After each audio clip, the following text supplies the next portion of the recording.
पुण्यात तुम्ही राहता बरेच वर्ष झालं, तुम्हाला काय वाटतं की हे कशा पद्धतीने पुण्याची प्रतिमा जाते बाहेर? मला एक कळतं की मुलगी ही मुलगीच असते, तुमची असू बाहेर परदेशातली असू राज्यातली असू कुणीही असू दे, तुमची काय आमची काय, मुलगी ही मुलगीच आहे.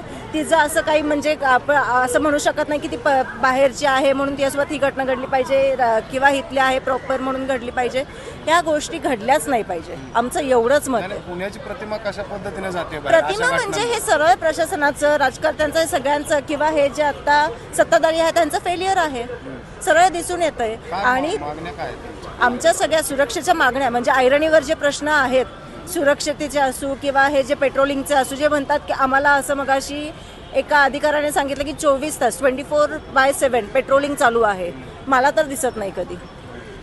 दामिनी पथक हे एक सर्टन लेवलपर्यंत काम करू शकतं, त्याच्यावर करू शकत नाही. बीट मार्शल काम करत नाही. परत जे आपण काय म्हणतो सुरक्षा म्हणजे CCTV असतील, हे जे वर आपण CCTVचे तोंड वर केलेले दिसतात, काय पक्ष मोजताय तुम्ही? कशासाठी केलं आहे? लोकांसाठी केलं आहे ना. आणि त्याचं जे कंट्रोलिंग आहे ते कंट्रोलिंगमध्ये, त्या कंट्रोलिंग रूममध्ये अधिकारी किंवा जे कोण लोक असतील ती लोक का नाही आहेत तिथे? आमचा एवढाच प्रश्न. आता इथनं हाकेच्या अंतरावरच पोलीस स्टेशन आहे. हो. आणि तरी एवढा गंभीर इथं गुन्हा घडतोय.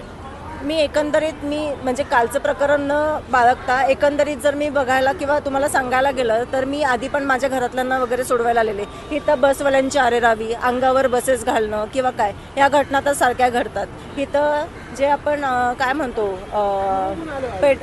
पोलिस जे आहेत हे गाड्या उचलायला येतात, पण सुरक्षित लोक आहेत का ती बघायला येत नाही. ही खरंच निंदनीय बाब आहे. एवढंच मी सांगू इच्छितो. थँक्यू.